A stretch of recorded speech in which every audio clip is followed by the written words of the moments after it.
neighborhoods in what many feel is one of the most diverse neighborhoods in the city. Our destination, Rogers Park. Imagine living close to Chicago's lakefront, in a place richly diverse culturally and economically, where there's shopping and restaurants around every corner.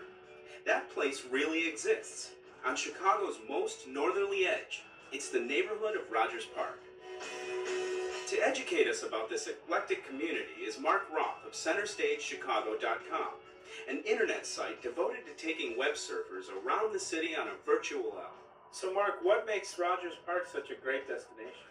Well, I'd have to say it's probably the eclectic mix and diversity around here. The populations gives you a lot of different things to do. Plus, you're only 10 miles north of the Loop. So, between Loyola University and the campus life that's there, and the Indian and Pakistani community that's on Devon Avenue, you've got the beatnik hipster element that's right on Sheridan Road near really good beach access up on the eastern side. Of course, for students, there's a diversity of academic subjects to choose from at Loyola University. Loyola University Chicago is ranked as one of the best values around for higher education. Located on the shores of Lake Michigan in the heart of Rogers Park, Loyola has more than 14,000 students from around the world. They're attracted to Loyola because it is in a diverse urban environment and they want that cosmopolitan feel. Students and visitors alike can take in the beauty of the lakefront and even find inspiration from some of Loyola's architectural treasures. Architecture buffs should definitely check out Mundelein Center, which is a 1920s Art Deco building that's on the National Register of Historic Places. As well, they should look at Madonna della Strada Chapel and Cudahy Library, both of which are historic places of interest according to the city of Chicago.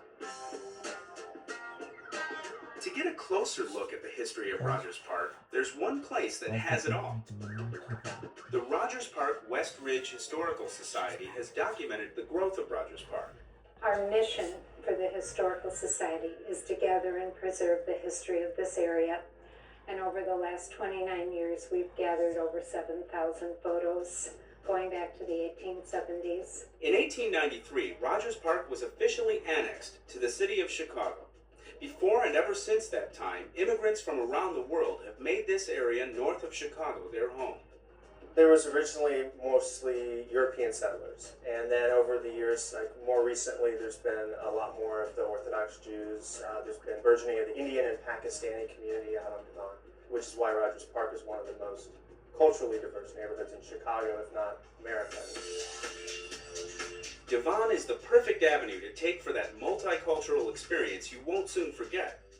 There are so many Indian and Pakistani restaurants you won't know where to begin. And sprinkled throughout are Russian establishments and Jewish bakeries. But that's not all. Besides probably 20 million different little electronic shops where you can buy stuff wholesale, gray market. And I know people who come up here from downtown just to get the ethnic groceries. Devon Avenue, Loyola, and everything else there is to see in Rogers Park can be accessed by the CTA. Here's how. Loyola, Morse, Travis, Howard, Quincy Clark, 36 Broadway, 146 Howard Drive Express, 151 Sheridan, 155 Devon, 1B North Westland, 968, 973. There's so many things to do, you're going to keep busy the whole time. Between Devon Avenue, the lake, Rogers Park, Loyola, you've got so many options, you can't do anything but have a good time. So whether you're a student or just a visitor, Rogers Park can be an education in history, culture, and fun. And to take you there, catch a ride on the CTA.